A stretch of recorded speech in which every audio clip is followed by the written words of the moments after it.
up, Daddy Gang? It is your founding father, Alex Cooper, with Call Her Daddy. Are you ready to fucking go? I'm ready to fucking go. Are you cozy? Yeah, I'm cozy. I'm cozy. These chairs are super cozy. I literally had them shipped to New York because it was the only thing that I could have here for Call Her Daddy, and I figured we'd have the fucking chairs. I love it. Okay. Okay, is my mic okay? You look gorgeous. Okay, can I ask you a question? Oh, Andy, we're already starting on. Okay, fine. Okay, and then Then you're gonna shut the fuck up. I'm gonna let you top me. Okay. Okay. But Call Her Daddy, here's the thing. Okay. Gay guys during sex sometimes like to call the other guy daddy. Okay. And I'm wondering, do straight guys ever call girls mommy during sex? Or is that creepy?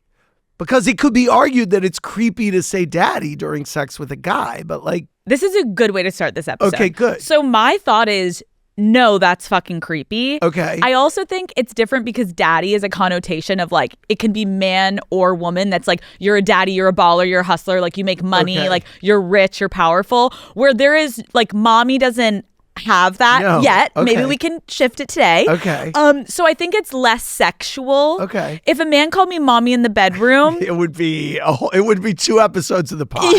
Yeah. without a doubt, it would be divorce or a breakup wherever I was at in my life. Yes. I'd be fucking done. Okay. Do you call guys daddy during sex ever?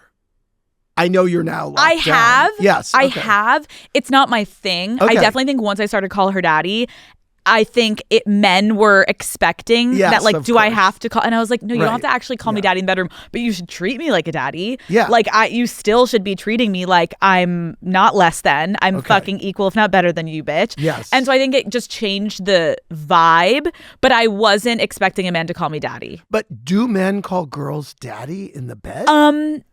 Well, I have been called it. Wow, that's interesting. But I don't While know if you're it's- like pegging? It was more while like they were fucking me, which I Okay. guess is kind of like a power play, right? No, you're like I'm It's fascinating. and you know what I will say, and now I can say it because I've had the show long enough.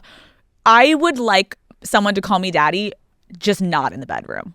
Right. Like I love when I'm on the streets. I love when I'm in a meeting and someone calls me daddy. I'm like, love Okay. you. Yes. But if your fucking pants are down and your dick is out, I don't want it. Matt has never called me that, and I love that for me. Yeah, Probably okay. that's why I married him. Got it. Okay. Okay, I just had to. Sorry. No, I this now is- relinquish.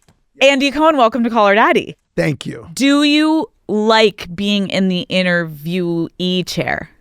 I'm good. It depends Yeah. who's I doing hate the it. interview. I think that talk show hosts make great guests because we don't like silence and we like to keep talking and we like to keep the Yeah. ball in the air. But I do have a tendency to kind of try to turn it around. I get and it. I interviewed Howard Stern a couple weeks ago, and I could tell from the very beginning, I was like, oh, he is going to try to keep. It was like, so it felt I felt like I kept having to kind of interrupt him and stuff because Right. I was trying to get control. But no, I don't mind it. I enjoy it when, like, I'm excited to do this. Yeah. This is like a special occasion. When I go on Stern, I'm excited to do it. I get what you're like saying. that. It's like Yeah. if you're fucking with someone that's like, we're kind of at the same level, we both do a similar job, so like we both know how this goes. But if you're actually getting fucking interviewed for like a magazine and you're on camera, I'm like, oh my God, I don't even want to talk about myself half the time anymore. I just Right, want to get right. the tea on other people. Yes. The hair. My hair. Yes. Okay. Talk to me. How did you decide to grow it out? I love it. Thanks. Have you been getting rave reviews? You know what? It's been pretty positive feedback. Thanks for asking. It's really good. Yeah, thanks. Are you going to keep it? You know, I think I am. I have a full head of hair. That's This is not been fake. Established. Okay. It's not faked. I have no pieces in my hair. And basically, I usually grow it out every summer because I get into a beach vibe every summer and I grow it out and I'm taping Watch What Happens Live less. This year, I also this summer lost some weight. And I think that when your face is thinner, you can carry off longer hair better. And so I was like, oh, wait, this actually now looks better because my face is a little thinner. So I think there's something happening in tandem. Oh, that's so interesting. And when you went on this, is it like a health journey or you're just like, I need to lose weight? Both. Are you like running? Are we working out? What are we We're doing? doing everything. Do you feel better? I feel great. Yes. I have seen feel some really people good. being like, he seems like in a good mood on the show recently, which I didn't know if it was just because it was also like you were just coming off a vacation from summer. I am in a major natural high, even though I love edibles and whatever. But I'm feeling, I just moved into like my dream apartment. I have 2 kids. My show got picked up for 2 years. Everything is so good, knock on wood, that I'm just, and everything, and I feel good about myself. And it really does. At the beginning, in May, I couldn't button my suits. I was kind of at an all-time high, and I was like, I didn't feel good about myself. And I'm someone who usually feels pretty damn good about myself. Wait, what was your vice for food? What were you eating? I was eating everything and just drinking a lot, and I was just snacking a lot. And I have kids, and I'm making them. My dad's like, my son is like, yeah, I don't want any more mac and cheese. And I'm like, well, I'll finish it, and like waffles, and let's all get ice cream and burgers. And so it's like I was like a Hoover.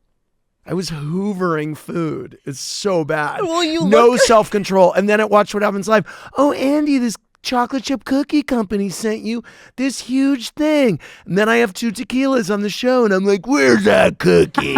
So like I was a psycho. I was just a psycho. Oh my God. Okay, well, I think that you looked great then. You look great now, but I'm Thank you. happy that you feel good. I feel great. Okay, so you don't have clip-ins in your hair. I was thinking though, are you a high maintenance or low maintenance person? The lowest. Really? Well, in terms of what? I don't know, just like your life. Like what's the most high maintenance thing about you? Well, I'm pretty picky in terms of travel and hotels. Yeah, that's good. And things like that. I'm a man of taste. Okay, Oh, Daddy. Yes, you are. And so I'm very picky about things like that. I'm picky in terms of how I like my show produced or I'm professionally picky. If I go into a reunion, I'm picky about how the day is going to go. Oh, we are going to things get like to the that. reunion Okay. stuff because All right. holy fucking shit. But we're Yeah. going to get there. We're going to Okay, ease fine. in. We're going to ease in. It's a journey. Let's ease in. Take care of me. I'm going to Make take love care of to you. me slowly. Why don't you make love to the daddy gang right now and tell them what your tagline is? Let's start like Real Okay. Housewives. We've always got to do it. You do Okay. yours. Look at the camera. Tell the girls. I'm a father of 2, but a daddy to many. Oh my. Now, did you come up with that on your own? Yeah. Did someone come up with it for you? No, I think I came up with that one. And even if you didn't, just go with it. Yeah, Just fucking lie. Yes. In what ways are you a daddy? I take care of people. I am very decisive. I am a little bossy. I am a top. I am I'm pretty opinionated. I like to be in control. I think daddies are in control. So you're dominating it all. Yes. Okay, you've done your radio show at SiriusXM for what, almost 10 years? I've had my radio channel for 10 years. I have 2 channels on Sirius, but it is the 10th anniversary of Radio Andy. Congratulations. Right now. Thanks. It's pretty great. fucking incredible. Thanks. I'm excited about it. Okay, I have heard that you've blacklisted celebrities from coming on Watch What Happens Live. What does it take for a guest to actually piss you off? And is that true? Wow. You know what? There's a short list. Okay. Okay. And it either there have been people who've been not nice to my staff. That will get you on the list. Yep. I mean, unless you're a huge star, and then it's like, oh, okay, whatever. That's kind of, You're like, treat them like shit. It's fine. She's a diva, and that's so fierce. She was a cunt. You're like, come back soon, babe. Love you. I know. And then I'm like, sorry to my staff member. Like, you know what? I mean, we all have to deal with it.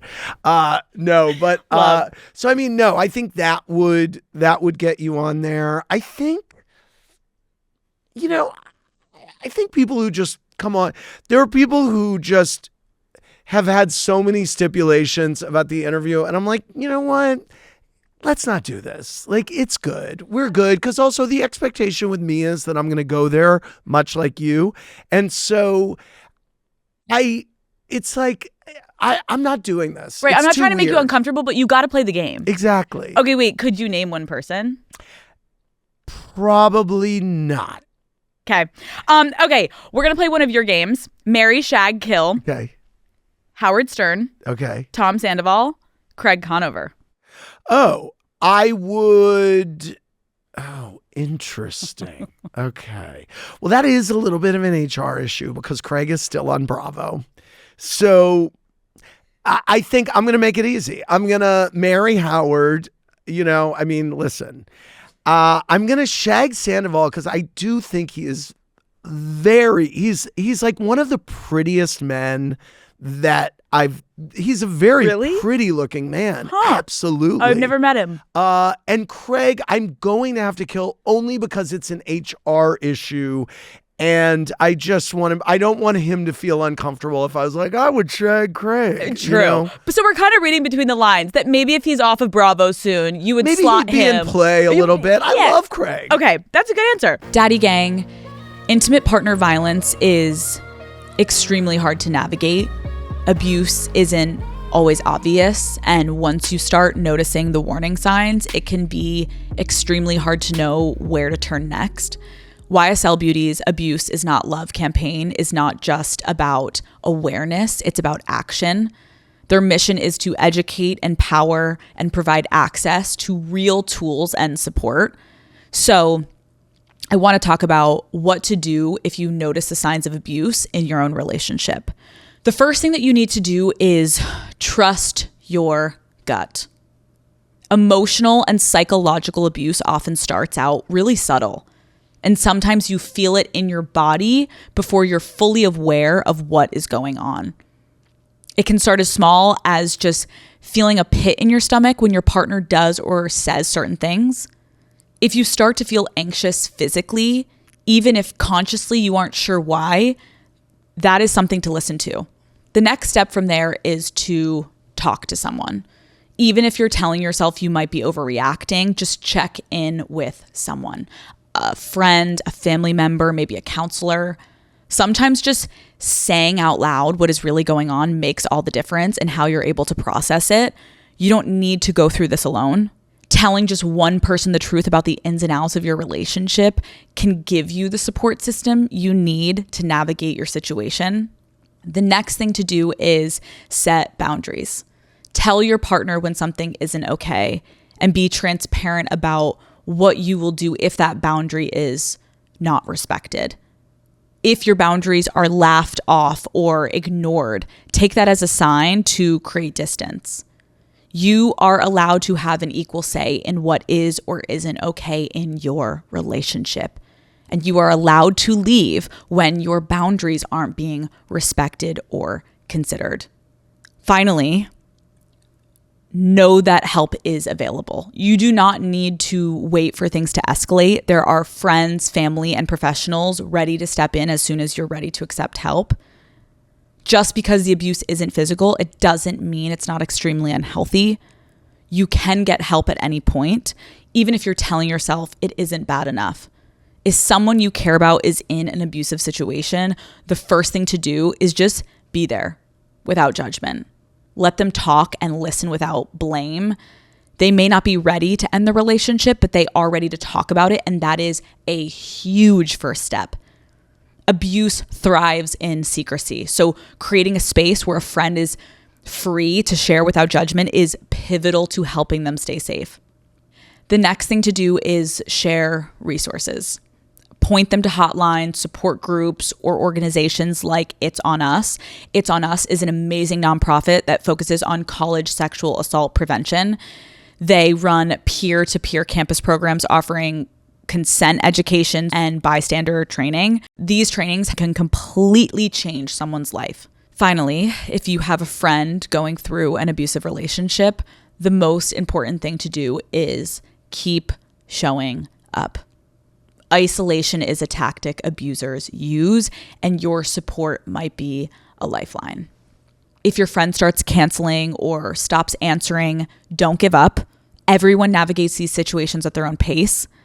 Once we know the signs, it's so important to know where to turn and to be that support to others who might be struggling. So for resources, go to www.thehotline.org. The National Domestic Violence Hotline operates 24 hours a day and provides tools through call, text, and live chat. Love should never come with fear, pain, and isolation. Join YSL Beauty and their Abuse Is Not Love initiative by learning the warning signs of abuse and helping raise awareness, because love should never hurt. If this feels familiar to you or someone you know, take it seriously. Abuse is not love. Okay, now we're going to play a Call Her Daddy game. Okay. It's called Confess or Text. That's why I had you bring your phone out. Okay. Here's how it works. I'm going to ask you a juicy question. Okay. You can answer the question, then we move on to the next. If you don't want to answer the question, you then have to send a text to a person that is in that bowl, and the text is written. 3 of the 4 people in that bowl I've actually interviewed, and they're your friends, so that will be fun. Okay. Are you ready? Yeah. Okay. Number 1. How much money did you make last year? Oh my God. Oh my God. I have to text someone. Oh my God. Really? I thought you weren't going to answer that. Are you fucking kidding me? There's no way I'm answering that. Why not? Because I feel like it's douchey, and I feel like, frankly, I'm in a position in my life where I'm making money that is totally, there's an incredible wage inequity with people that I work with, and also people who do jobs that are way more important than mine, like special ed teachers or home hospice care. I mean, you're self-aware. It is not fair. No one needs to hear. Ridiculous. Love, text. Who's it to? Lisa Vanderpump. What does it say? We're going to shake up the Beverly Hills cast. Who do you think I should cut next season? What's it going to take to get you back on Housewives? Okay. You either text one of those. Which one do you want to do? I think I'll text her. Well, she's going to say Kyle. Stop. Shaking up BH cast. Who should we part? I'm saying excellent with. Look at the smirk on your fucking face. Okay. You're like, you little shit. Okay. It's either that or how much money you make. I think that's easy. That's easy. So you think she's going to say Kyle? Oh, yeah. Okay. Okay, next. What public relationship? She's so cheeky. She'll probably say, goodbye, Kyle. Okay, what public relationship do you think is purely PR? Oh, wow. Okay. Or has been PR? I suspected that Amaya Papaya and her guy, I was like, I don't know. What, because you got the vibes from the reunion? No. Even before the reunion, I was like, I went into that feeling a little like, are they on or off? And did you think it was both of them playing in, or do you think it was Brian using Amaya? Because that's, I think, a huge conspiracy. I didn't have an opinion about who was working the other. You just thought it was fake. I just thought, I don't know if I would say it was fake, but I was wondering if it either had legs or it was still going. Yes. You may have been right, because they're done. Yeah. Okay, what really went down between Brandi Glanville and Caroline Manzo? You know what? If it were up to me, you would be seeing the entire thing. I would like nothing more than for everyone to see that. What, and it's just legal? It's not you know what? Some things happen at Bravo that or on Bravo or on the shows where people are like, why did you do this? Why did you do that? Or why didn't you keep this person or whatever? And I will say there are situations where it's in the network's hands and not me. I'm a free agent and I am a executive producer of all of the Housewives shows, but certainly not the last word. I'm a loud voice in the room, but not the only voice. Okay, good to know. What work have you had done? I've had no work done. I lost 25 pounds this year. I started just, I think this year, to get a teeny bit of Botox in my forehead. I've had it done twice. You've got movement. Yeah. I mean, it's like, it's a teeny bit. I am thinking of having a smidge more. I don't want to look crazy. You look great. But that is it. I've had nothing done. Not a thing. You're so fucking real for that. I love that. Yeah.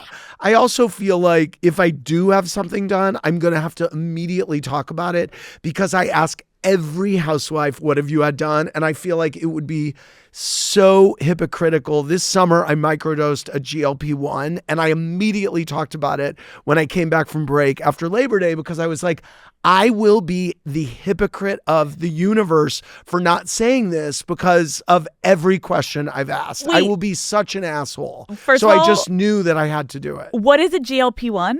It's like a Mounjaro, Wegovy, Ooh. whatever. Yeah. No, I saw a clip this morning of you talking to, I think it was Larsa, and you were like, she was like, I had my boobs done, I had this done, and you were like, your butt? She was like, my boobs. You're like, and your butt? You had your butt done? I was like, honestly, Andy, fucking love it. Okay, which housewife's firing caused the most behind the scenes chaos? Behind the scenes chaos.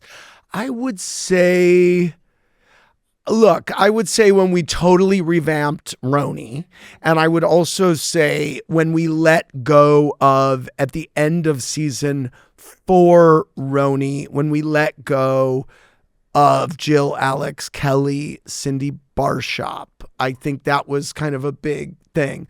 But I have to say, I mean, the chaos behind the scenes, it wasn't, it was just, wow, we're doing something very bold. Okay. Okay. Have you ever slept with a member of the Bravo universe? No. Never. And that's just been an intentional, or it hasn't presented itself? I think that even I understand the rules of the game there as far as that goes. Fair. There have been a couple that I would, that in my mind I've thought like, well, no, that would be interesting. But yeah, I think that would probably, especially at this point, be unwise. Yes. Don't you? I completely agree. You should keep where you're at and don't fuck it up. All good. Do you think Wendy from Potomac faked her home invasion? You know what? I love Wendy from Potomac, and I am really very strongly hoping that this doesn't pan out to be anything. I think she's been a great role model, and she's really led with her education and her family values. And so, I don't know anything about the case, but except that I was caught totally off guard by that. Dude. And, okay, text 2 more people because you answered all the fucking questions. Well, I then, knew you. No, come why on. do I have to pick one. look Pick at one. them? Yeah, take a look. Take a look. Okay. I know. Holy shit. I need to ask you a harder question. Anderson, I've gotten myself in a bad financial situation. This is awkward. Can you help me out? He would be like, you're high. What if instead of shots this year, New Year's Eve, we do shrooms? I think the ratings would be crazy. You don't think I've suggested that already? Okay. Fuck. John Mayer, I'm going on Caller Daddy with the Alex. Any advice? We've already had that conversation. What did he say? FaceTimed yesterday. What did he say? He's like, you're going to be great. He goes, go. He was like, go, deliver. He was like, you gotta show up. You know what you're doing. Fair. Yeah. Love you, John. I think I'm ready for my music debut. Will you help me? He'd be like, absolutely, baby. Oh. SJ, just realized I never asked. You're leaving shoes in your will for Lucy, right? She'd be like, there will be something special. Oh. Hypothetically speaking, if I wanted to buy Carrie's iconic pink dress from you, how much would it cost? She would be like, who's Fuck off. Who's on your Okay, phone? good. So I got the right one with Lisa. Yeah. Fun. Okay. When I was prepping for this interview, I realized we have something in common, which is we both went to Boston University. Wow. And so did Howard. Yes. It's like a breeding ground for Sirius XM people. Hilarious. Look at us. Serious. Like, how would you describe yourself as a freshman at that point in your life? I was in the closet. Hard to believe. I was a hippie. I was a deadhead. I still am a deadhead. But I was like a straight-ish version. So I was a little more like, hey, I was like, I talk different. There's video of me at the time. I'm like putting it on. I'm like, yeah. But you knew you were gay at that point. Oh, did I? Part of the reason I went to BU, frankly, was because not only they had a great college of communication, but is that where you went? Yep. Yeah. It was a city school with no campus, and I didn't want to get sucked into an environment where I would be found out.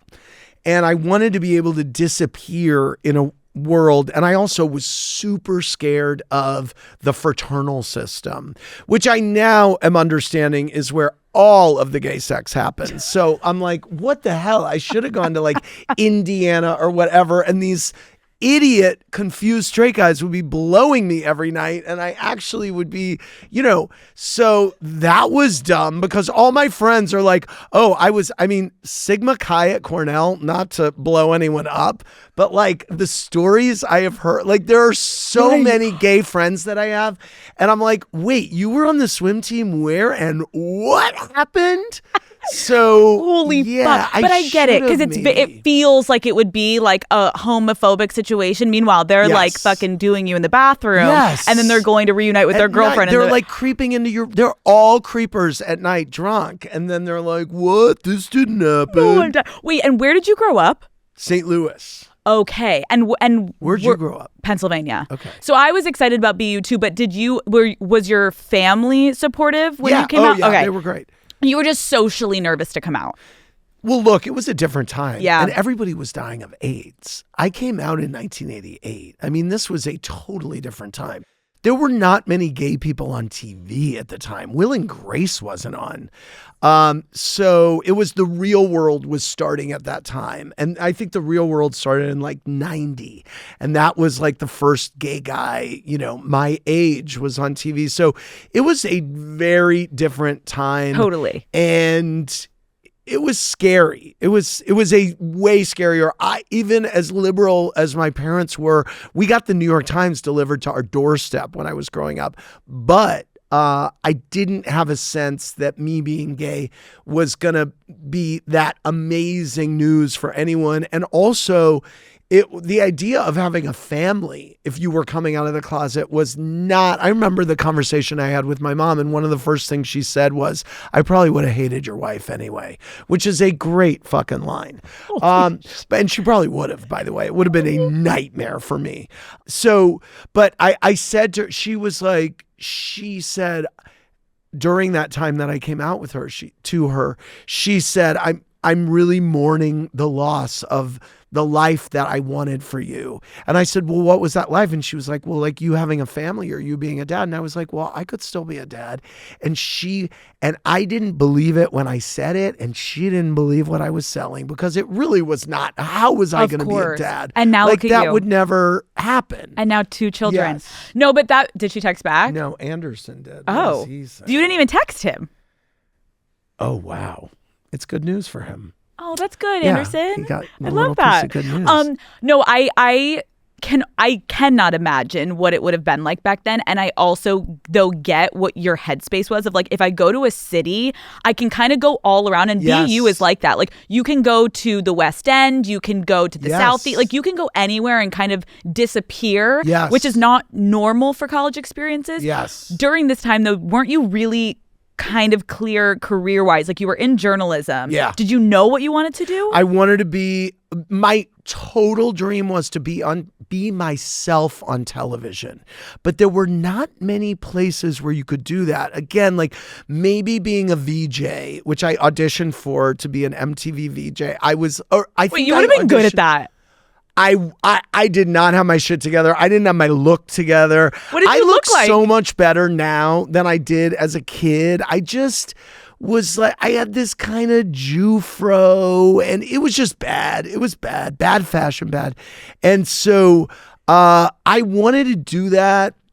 And then my last internship was at CBS News, and my kind of mentor there was like, your eyes are so crossed, you'll never be on TV. And I was like, oh my God, okay. And then I went behind the camera. And so I kind of gave up my dream of being on TV. I thought maybe I could be a reporter somewhere, but I didn't want to go to a small market and work my way up. I wanted to go straight to NYC, man, which is what I did. And I just started working behind the scenes. Wait, someone saying that to you is kind kind of fucking shitty of saying, You know what? By the way, I came up at a time where it was totally legal to say shitty things to everybody to their face. And it was like another day at work. So, I mean, I will say it toughened us all up. It was another universe of time. I've had pencils thrown at me in meetings. I mean, like, I've had people say so many tears, so much stuff, but like, you know, I feel tougher as a result of it. I was going to ask you, like, early days of your career, obviously you have to start somewhere. Like, what was the most humbling bitch work that you had to do? Oh, I mean, I was working on the morning show at CBS, ripping scripts at 3 a.m. I mean, I was like, whoa, I made it. I was like, this is so cool because my check came from CBS. That is and I fucking worked cool. at the CBS Broadcast Center. And I was like, I was 23 or 22. I was the youngest. I kept being the youngest. I was the youngest, like, associate producer. I was the youngest producer. And so I was like a success story at that time. But I was doing all sorts of bitch work. So, but you moved to New York City after college, which is amazing.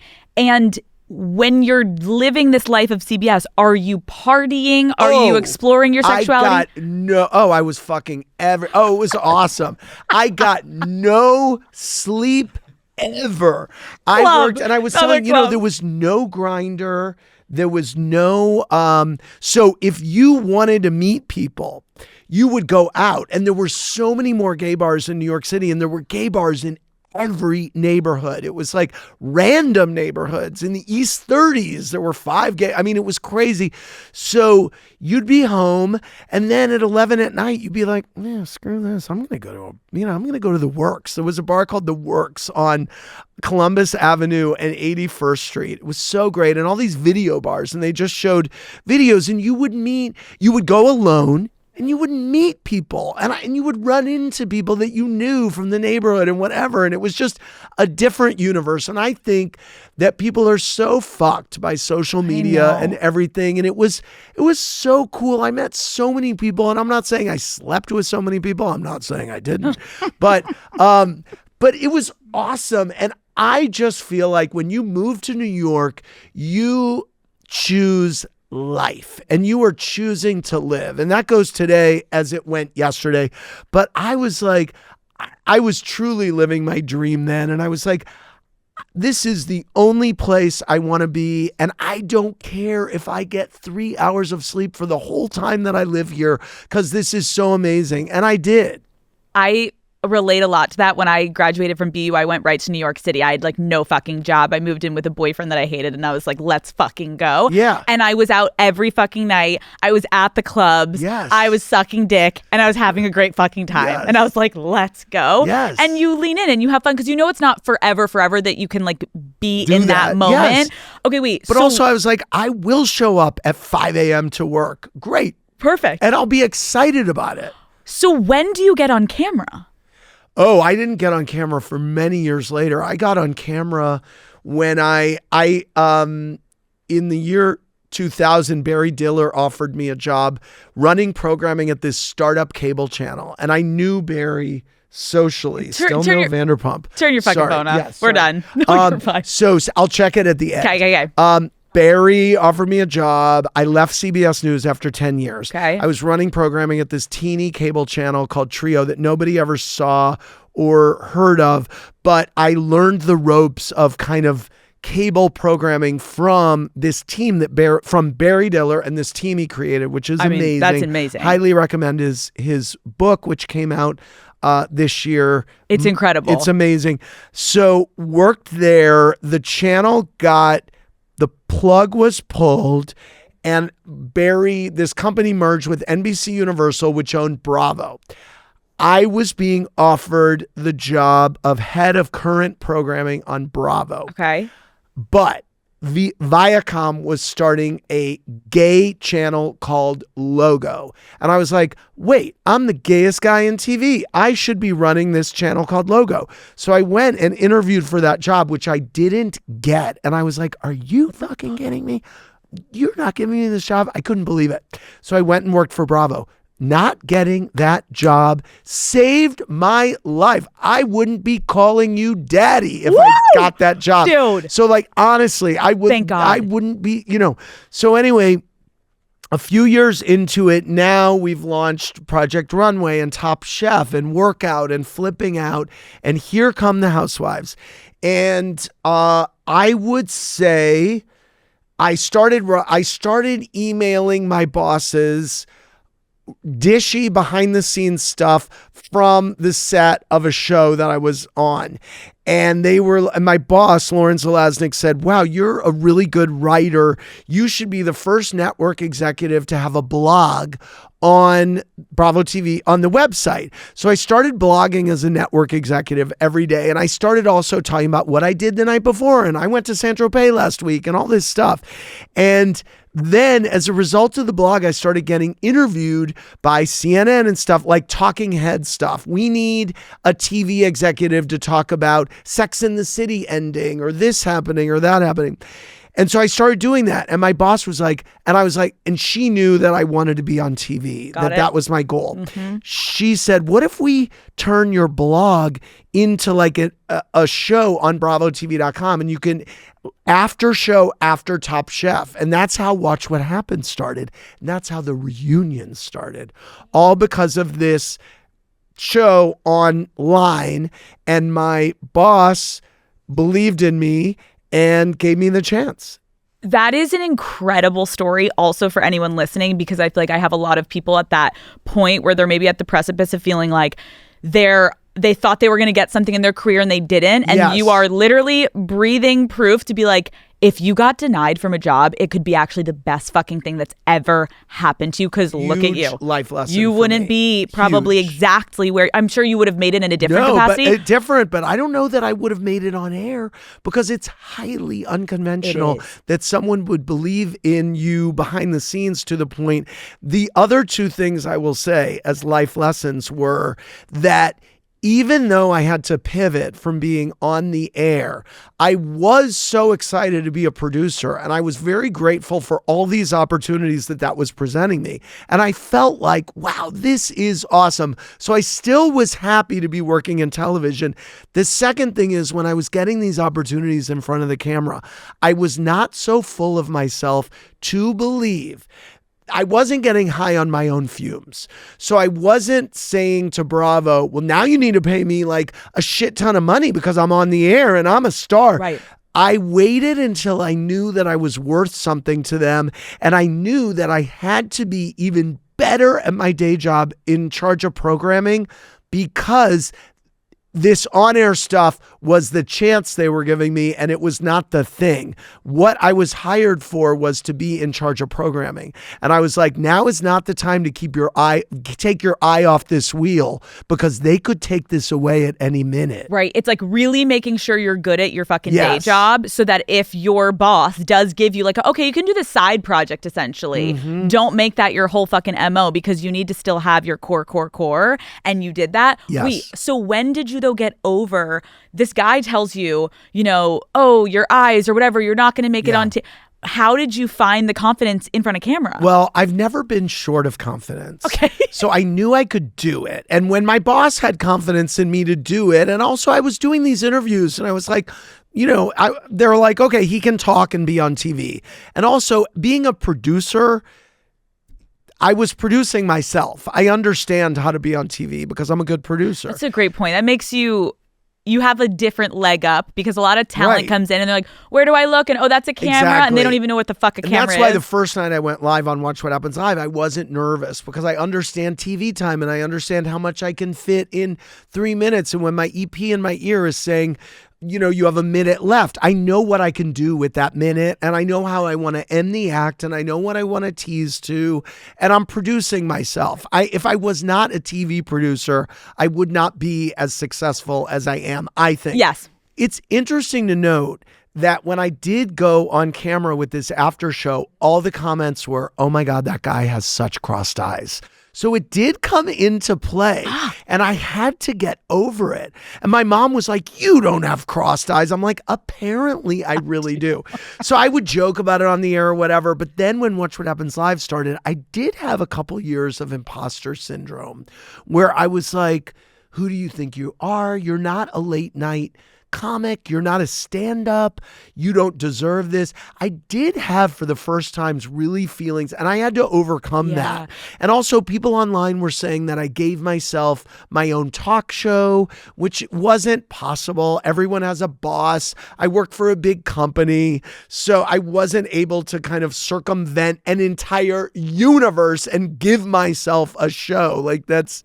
But it makes sense though, Andy, because I think you are essentially talking about infiltrating a space that didn't exist. Like you're saying, like I didn't relate to anyone that was on air because I wasn't a comedian or I wasn't an Oprah host or whatever it be. Right. So you're kind of coming into this lane that you're forging for yourself. Yes. And then when people are talking shit on you, that imposter syndrome is natural because you have no one to compare yourself to. But like, no, I'm doing it kind of like this person. That's exactly right. Meanwhile, it's the most brilliant thing to try to create your own path, but it's not fucking easy. And you kind of have to force people and train them to be like, I'm just going to stay consistent, and being consistent, eventually people are like, yeah, we kind of like this guy. Right. Who gives a fuck about how he looks or whatever? Yeah. Yes. Yeah. Okay, love. We have to go back. So all this is starting first season of Real Housewives. Can you describe that era, and can you kind of tell the story to anyone that doesn't know of like how did this franchise come to be? Okay, I will give it to you in a nutshell. That great guy named Scott Dunlop lives in Orange County, I believe lived in Coto de Casa and lived near Vicky and the gang, brought us a tape of the women. And it was kind of more of a Curb Your Enthusiasm style thing, but they weren't actors, so it was kind of confusing.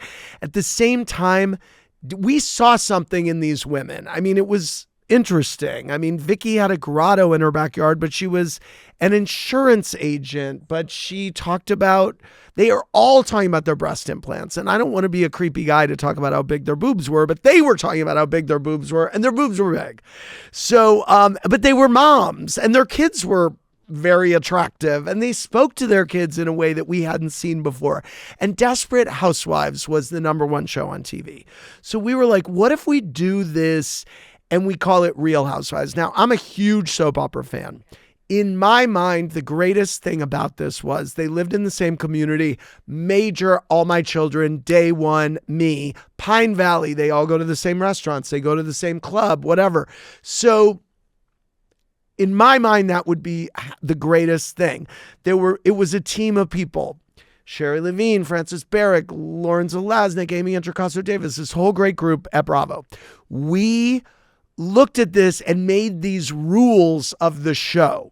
The rules of the show. We would only hear from the women. The men were in the background. We would, we would put a banner in front of everyone's scene, giving one of the women ownership of whatever the scene was. Now, these are still the rules of the show. When a scene starts on Potomac, it says Giselle in the bottom, and you see Giselle. I mean, this is the format that we all kind of figured out. And season 1 was really a challenge to produce.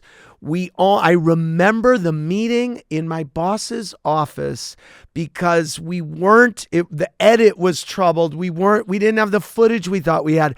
I remember the meeting where we brought to my boss, it's going to cost us $450,000. We're going to lose if we flush the toilet on this show because it wasn't going well. And I, lazy whatever, was like, yeah, I mean, if this goes away, I won't be so upset. Whatever. Because I was like, it seemed like it wasn't going to. She was like, let's do it. Let's stay with it. Okay, we're staying with that. Can you imagine? My whole life has been made on this show. Like, I owe these women everything in this show. Like, It is so crazy because I think in terms almost of my age group watching, it is a different version, but reminds me of when Laguna Beach came onto the scene. And then the OC also was happening. I think the OC came first and then Laguna Beach. And it was like, wait, we're watching the OC, aka Desperate Housewives. Right. And then it's like, how are we not going to now get the reality version? Because California and the rich and the famous and the whole thing, it's like voyeurism. Yes. People just, when you're a kid from fucking Pennsylvania or first St. Louis, right? Yes. I would have died to just have a glimpse into Paris Hilton's life or Lauren Conrad's or, you know what I mean? These women. And so the fact that you guys got to capture it, but the mom aspect is something that was so fucking new. And I remember you went on to debate essentially Gloria Steinem of whether... I lost the debate. Okay. Well, I think anyone would lose any feminist She was on my show and I stupidly, and we're live, I was like, you say this show is a minstrel show for women and whatever. But by the way, I know more feminists who love this show. Camille Paglia being kind of a leading feminist, but I look, and Roxane Gay, by the way. But also I look at a lot of famous, very strong women like Julia Roberts, Jennifer Lawrence, Sarah Paulson, you know, just on and on, who view this show as a platform for women in their 50s who are, you know, owning their sexuality and making their own decisions and all this stuff. So yes, but that debate with Gloria Steinem, maybe not my smartest moment, but you know, I tried. I definitely. And she had never seen the show. Oh, if you look at the show and you look at you know, clips of someone throwing wine or flipping a table, you're going to think the worst. I mean, I get it. Absolutely. I get it. And I think that's anything, because I even do it with my show. It's like the promos and the trailers, it's meant to have you a little angry, a little concerned, a little, I need to click on this. And then once you settle in, you're like, oh, this shit is actually really lovely and fun. And of course there's the chaotic moments, but it's not chaotic after chaotic after chaotic. Yes. But yeah, no, going up against Gloria Steinem for a feminist battle, sweetie. Dope. Love that for you. Yeah. Call Her Daddy is brought to you by T-Mobile. Daddy gang, let's be real. I'm not exactly known as being like the most like outdoorsy girl, okay? I like a little hot tub outdoor, maybe a little drink on the patio, but that is like literally probably the furthest that I will ever go from my couch. But when Matt and I were on vacation last week, the only thing that this man wanted to do was go on a hike. Was I thrilled about this? Absolutely not. But luckily, Matt didn't have to hear me complain because I was able to text my girls' group chat the entire time we were on this hike. I updated them about how miserable my feet were, sent them some cute pictures of Henry and Bruce, obviously. And I was even able to vent about how mad I was that we took the wrong turn instead of yelling at my poor husband that we went on a longer walk than I anticipated. But even in the middle of nowhere on a random trail with 0 bars, I was able to stay connected with T-Mobile. The new Google Pixel 10 automatically connects to T-Satellite when you're off the grid and has early access to T-Satellite ready apps like Google Maps, Google Messages, even Find Hub, so you can stay connected in places you didn't think possible. And trust me, having access to Google Maps was extremely helpful when I realized that we had walked past the same tree 3 different times, Matt. Thank you. No matter what I'm doing, I know T-Mobile always has me covered. Plus, Magenta status means access to in-flight Wi-Fi. So even up in the air, T-Mobile has my back. You've heard before that you won't believe what you get with Magenta status, but now you won't believe where you are with it either. Check it out at T-Mobile.com/Magenta status. I think everyone's obsessed, obviously, with like, who does he like? Who does he not like? Top 3 favorite women of all time in the franchise. It's really, I can't do it only because, first of all, it's kind of an HR issue and it's an ensemble show. But I will say, if you think about, I will think that for me, I'm a very nostalgic person. So like the length of time that I've known you always comes into play, you know? Reunions. Yes. Okay. Let's talk about it. Okay. First of all, what type of headspace are you getting into days leading up, the day of? Talk to me. Used to be a really big deal for me. Okay. Leading up to the reunion, hours-long prep calls with the producers, speaking to the women in advance. The morning of, I would take a run. I mean, like, I was jazzed up. in the thing. I mean, to be honest, what do I do now? I drop my kids off at school. I'm like, what color suit do you want me to wear? What is this set? I bring 3 ties. I'm like, come on, let's do it. I mean, I am like so ready because also, look, I have one call with the production team and the network. And and we talk about the seating for the reunion. I ask them, where are we shooting? What suit am I wearing? And then we talk about where the women are. And, I will have notes on the order of the day. Okay. Sometimes I'll say, I don't think it makes sense to do it this way. X and Y is the elephant in the room. Can we please do it at the top of the day? Mm-hmm. Sometimes we save the biggest mess till the end. Of course. When are the husbands coming out? Why does that make sense? Why is this person coming? So those are all the conversations we have in advance. And then day of, it's game day. I'm ready to play the game. I have done hundreds of reunions at this point. How crazy is that? It's crazy. It's crazy. Okay, wait. Has anyone during a reunion ever really, really like pushed your patience and you've been like, I'm so fucking over you? Yeah. Like, give me an example. Well, I mean, the last couple Jersey reunions, I had a really hard time with. And by the way, I don't like screaming at women.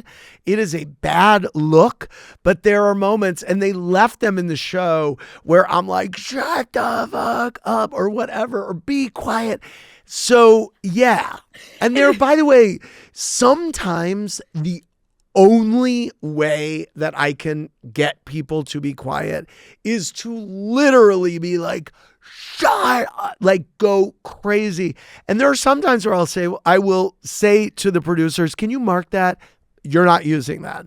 Because there are enough that are in the show, but like some are they're not.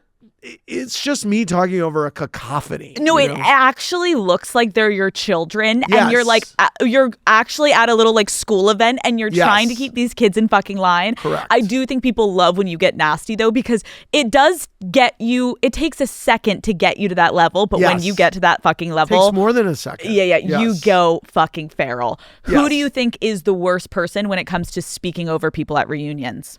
I think that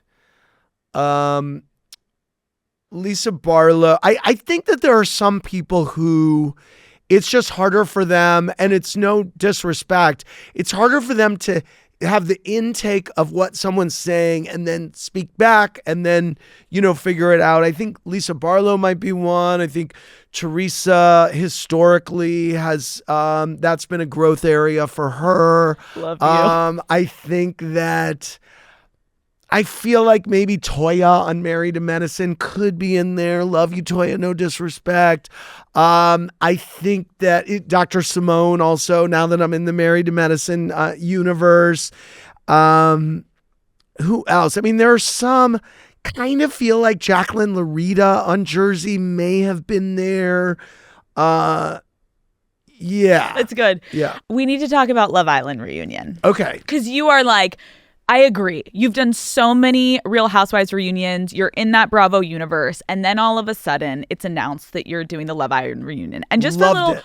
Okay. I wanted to hear because for context, I started doing Love Island interviews about 2 years ago. Okay. Pretty new. It was really mostly once US got big. I had done an interview with Olivia Atwood, who was from season 3 of UK. I was like in it. But, US cares more about the US stuff, I guess. So I did Leah and Rob from, I don't even know if you know who those are. Okay. It was the biggest fucking season until this past season. Yes. Okay. And I'm telling you, it was more intense, the feedback, than when I interviewed the fucking vice president of the United States. Yeah. I had to be so on my fucking game. Yes. These fans, I wish they took it as seriously as like voting for a president than they do fucking voting for Love Island. Yeah. So I couldn't help but be like, talk to me about your experience. Because I love it too. Yeah. But damn, it's fucking intense. No, I think that the fans are super passionate. And they listen, I am used to this because Housewives fans are really passionate. Okay. And like Jersey fans for years, there were Teresa's fan base are called tree huggers. Oh.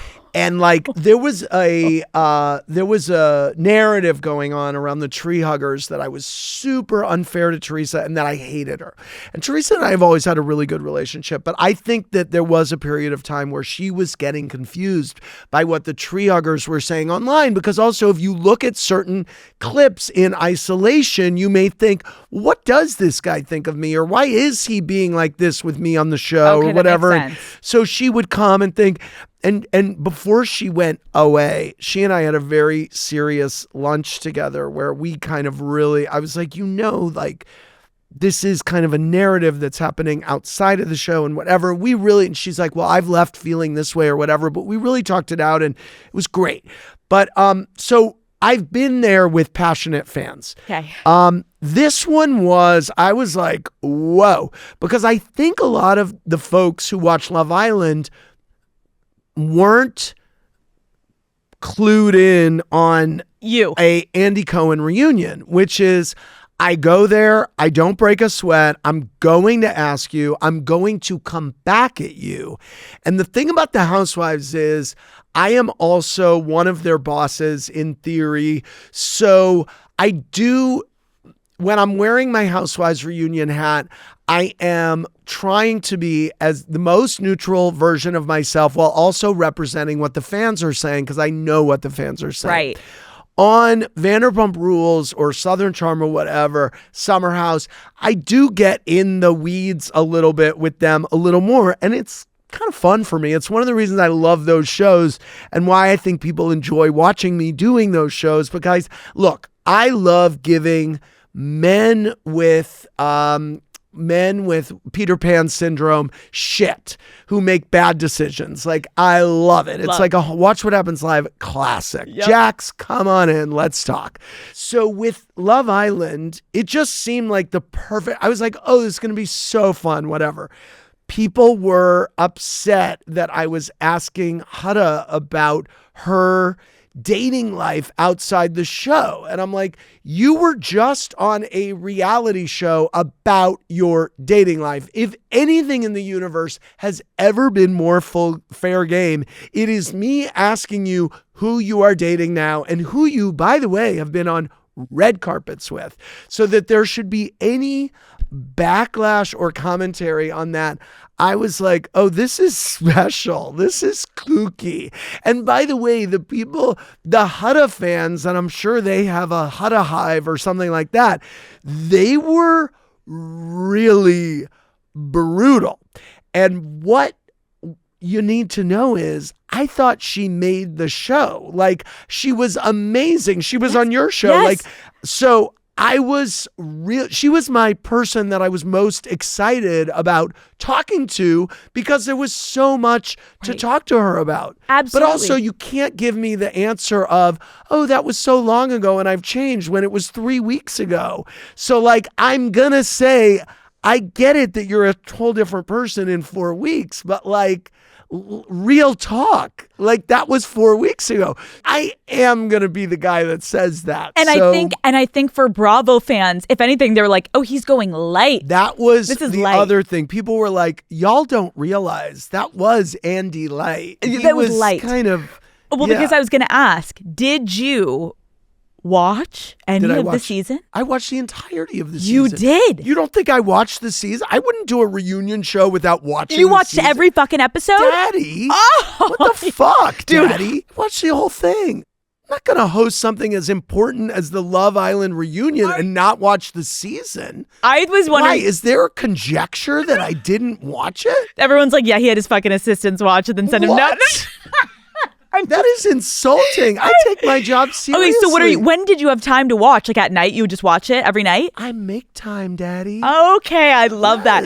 No. I was very, very... It was my job. I took it seriously. And I love that you took it seriously. And I don't love that there's fucking 18 episodes a week. Dude. Because, I have 2 kids, 10 Housewives series. I have a big life, but I watched it all. It consumes your life. Yes. I was doing the same. I was ready to go for next year. I have the schedule. I know when I'm You think you're going to do it?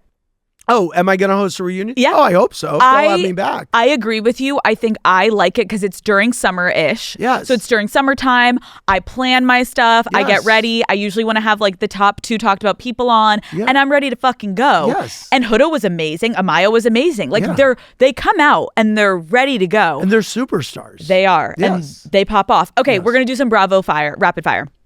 Who is the hottest husband on Housewives? Oh, that's a good question. You know what? Angel, the new Potomac housewife, her husband, former NFL player, he's bringing it right now. Love. But I mean, there have been many. Okay. Yeah. If you could throw a drink in any housewife's husband's face, who would it be? Oh, wow.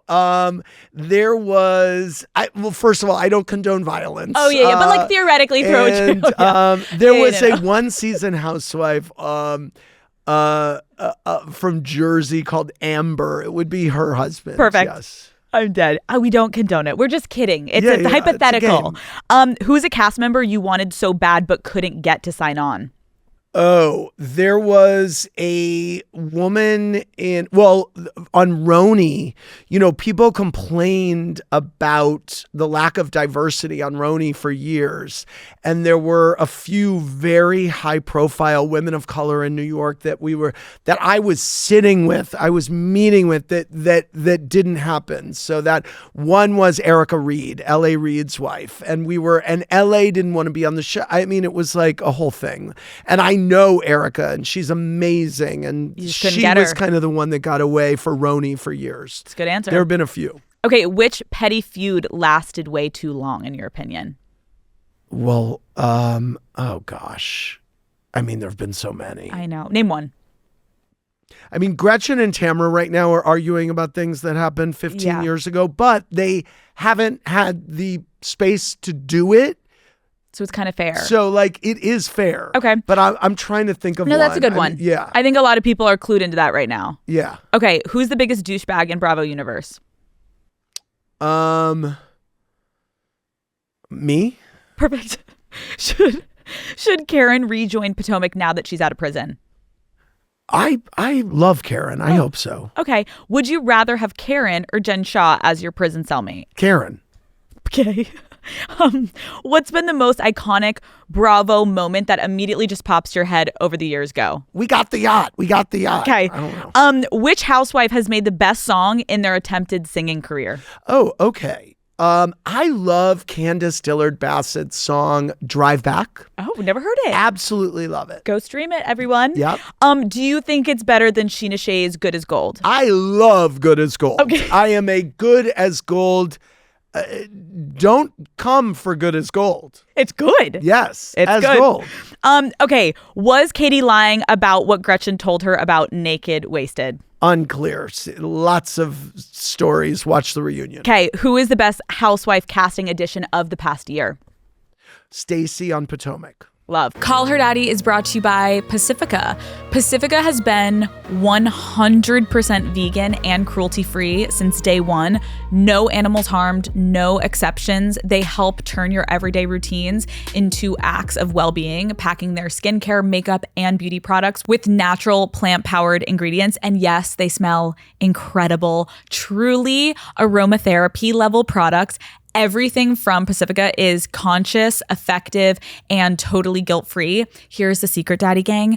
You don't really need to spend $80 for a vitamin C to actually work. Pacifica's Glow Baby Booster Serum is formulated with a daily dose of stabilized vitamin C and natural kakadu plum extract to keep your skin radiant, glowing, and even toned. Plus, does your skincare smell like creamsicle? I'm obsessed with the vanilla and fresh orange scent. This serum addresses fine lines, wrinkles, and dullness, brightening your whole face and therefore your whole mood. Get glowing, Daddy Gang. Hit up www.pacificabeauty.com and use Call Her Daddy for 20% off. Your glow up just got way more affordable. Call Her Daddy is brought to you by Tinder. All right, let's talk about Tinder. Or better yet, let's talk about the early days euphoria that comes with having a new crush. the kind of crush where you've been maybe down bad, but in the best way, okay? You cannot stop thinking about them. Every single song reminds you of them, and you are making up scenarios about them in your head. There's kind of nothing better, right? Well, amazing news. That crush feeling is waiting for you on Tinder. Like literally right now, you have no idea what is out there unless you start looking. And Daddy Gang, the possibilities are endless. Once you have a crush, even the most mundane moments become beyond monumental. It is time to find the person who makes your entire day better by simply just texting you, hey, with a smiley face. You deserve it, okay? We all know there's no better feeling, and finding a new crush is easier than you think. Thanks to Tinder. Explore all of the possibilities for yourself. Tinder, it starts with a swipe. Download Tinder today. Putting Housewives aside, how do you think your friends would describe you? Connected. Like I stay in touch. Okay. As busy as I am, like I'm always in touch with my friends. Love. What does a typical night out with John Mayer look like? It is us going to dinner. We always sit on the same side of the booth. We sit next to each other always. Do you hold hands? That is our spot. No, but I do, as the night goes on, find myself sinking into him because he'll have his arm around me. And I do. And as a matter of fact, we were at the Sunset Tower last week. Stop. And I was getting so physical with him by the end that he was like, Andy. But I was kind of using his body to tell a story about a guy. But then I was like, I was in my cups a little bit. We were in a puddle of laughter. It ends, and we love each other deeply. Oh. We actually do. I can tell. Yeah. Do you think you're like secretly in love with him? I'm not secretly in love with him. You are. No, we love each other. Okay. If I could find a gay guy that was him, it would be magic. But you know what? I am so grateful for the love that we have. You're going to keep it like that? Yeah. Okay, if you could set John up with anyone in Hollywood, who would it be? It would be someone. It would be someone who has their own thing going, who has their own success, who is just smart and funny, and just someone strong and independent. I know we're going to have to and call wise. him after. I saw some news that he was seen with a certain woman, so I got to confirm or deny with him. John, we'll call you after this. Okay, talk to me about Anderson Cooper. Okay. You met him through a failed blind date. Yes. Is that correct? Can you tell quickly what happened? Yeah, our friend of ours, it was the 90s. It was probably like 94. I remember where I was in my then apartment when I spoke to him on the phone. Okay. And we were talking, and I made the fatal mistake of a couple minutes in. I was like, so Gloria Vanderbilt is your mom? I had no couth or coolness. And he says that was the moment where he was like, I'm not going to go on a date with this queen. I mean, to be fair, that last name I know. is so... I mean, but let it come up in conversation. But we wound up becoming really good friends. We both were friends with Barry Diller. And we would go on these trips with Barry and Anderson and I was like, I love this guy. And I loved from the beginning making him laugh. Did you ever want to hook up with him? No. It was immediately just friends. Yeah. Okay, that's fair. Yep. That's cute. You guys are, do you think you'll be allowed to drink for Yeah, New we've Year's? drank the last couple of years. Okay, you're fine. Yeah, we're good. And have they told you like keep it at a minimum, or they're like let loose? Yeah. I think we know what we're doing. Okay. I like when you guys drink more. Who doesn't? Okay, which of your friends would you trust the most to set you up with someone? I would trust Anderson. Mm-hmm. Seems like he's got a good network. Yeah. Yeah. Are you on the apps? I'm on every app. Oh. Grindr, Scruff, Raya, Hinge. I've never heard of Scruff. Tinder. Ooh. Yeah. Okay, and are you putting pictures of yourself like this on your profile, or are they selfies? Like, are you doing work pictures? You're trying to avoid everything. Yeah. Like, do you have some of you like on set at Watch What Happens? Like, I think on my Raya there may be one. yeah, just to confirm, like it is really me. Let's be clear. Okay, and do you think on Grindr they think you're gonna like it's not actually you? I've gotten kicked off Grindr for being right, impersonating yes, yourself, but you are actually people have reported me. Oh my god! Yes. So does most of the conversation start where they're like, "Is this actually you? Send proof." You know, it's interesting. Some people are too cool for school and they'll say nothing. Some people are like, you look like him. Some people are, why are you sending his picture? Some people are like, ew. I mean, like, I get it all. It's actually really fucking annoying, though, that you're like, okay, I know I have to go through this first phase where they either have to like hate me, pretend they hate me, love me, ask for fucking proof, and then we can start actually flirting. Right. A picture that I've sent for years on Grindr is this picture that it's black and white and it's kind of blurry. So there's some doubt. It looks like me. It is me. But some people could say, I feel like it's a perfect first picture because it introduces the idea of me. It's a little mystique. Without being like me with my cards on Watch What Happens. You know what I mean? So like, I love that for you. It's a little bit of a chaos agent, this picture. I would love to look at your dating apps. Okay, are you going on dates? Yes. You are. I go on some dates. It's, you know, I have kids, obviously. Yep. And so dating has really changed. And I meet two kind of people that I want to sleep with and people that I want to date. And we all do. So, and people that I want to date and sleep with, obviously. Love. That's the dream. That's the dream. That's the goal.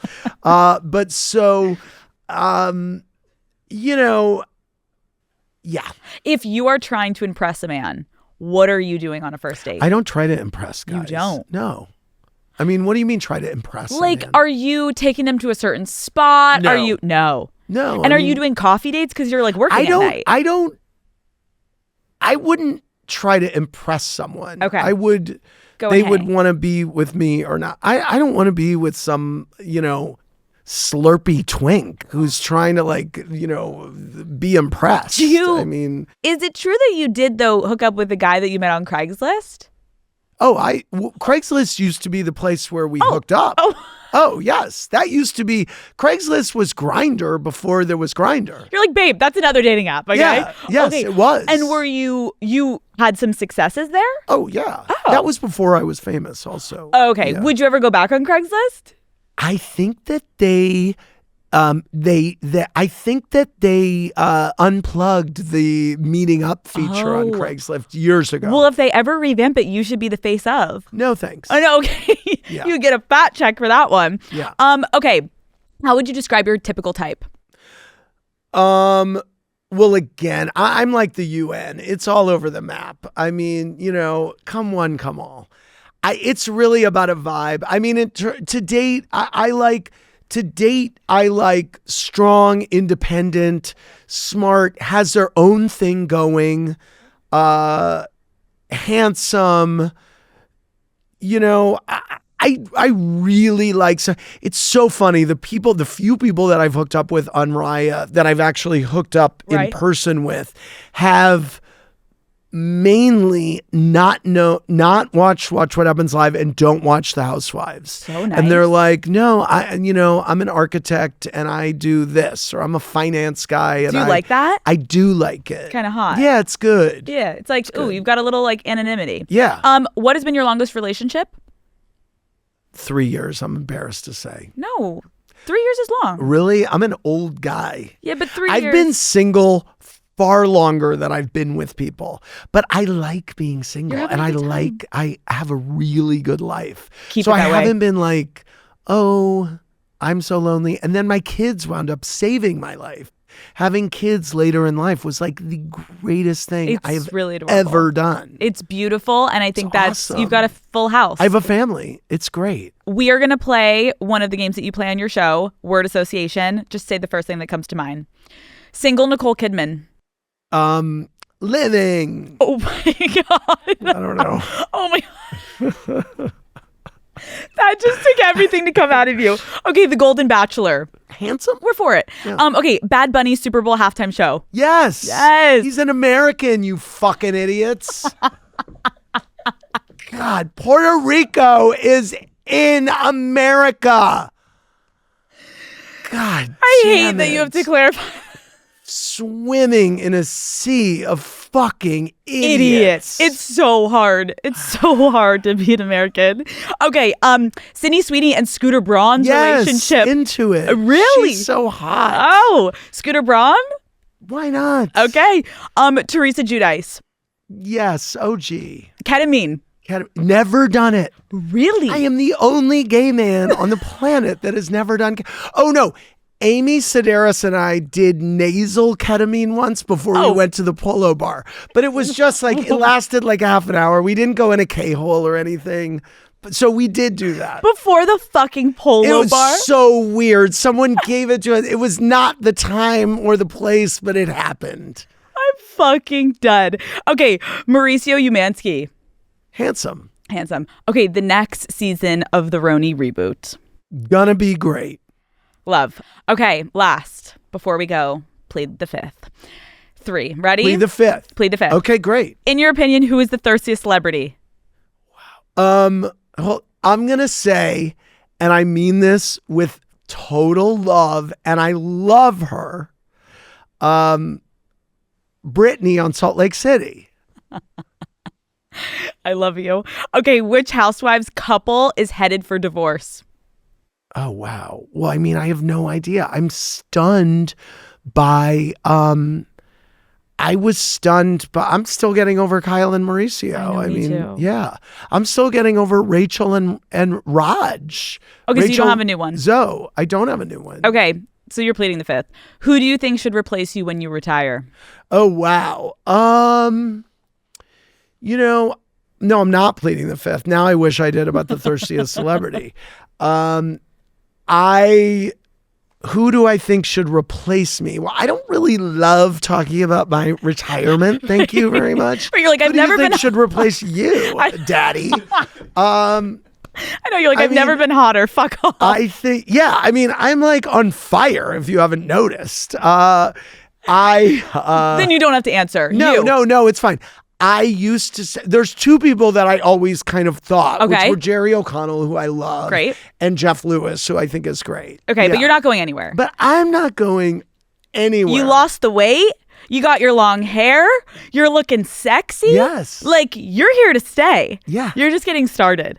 Yeah. Andy, this was everything I could have imagined and more. This was so fun. Daddy, so easy. thank Didn't even feel you. like an interview, right? No, it was so fun. We were just hanging out. Loved it. I love you. And this was truly so much fun, and I'm so happy you came on. Congratulations on you. all of your success. Thank you. How exciting. You're going to be the best mom, and I am so excited. This is my pregnancy for announcement. this next phase. She's wearing a sweatsuit, and I know why.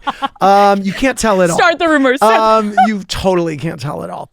But your producer told me. I know I'm not supposed to say. People are going to literally believe this. I love it. No, but yeah. you are, when you do this, you. it's going to be the next phase, the evolution of you. And it's going to be so fascinating then to be in the call her mommy phase of this all.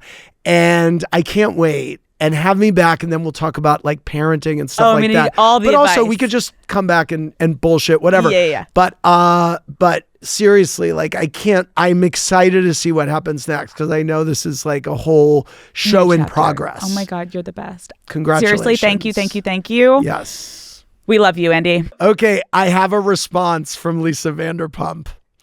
I said, shaking up BH cast, who should we part ways with? She said, all of them.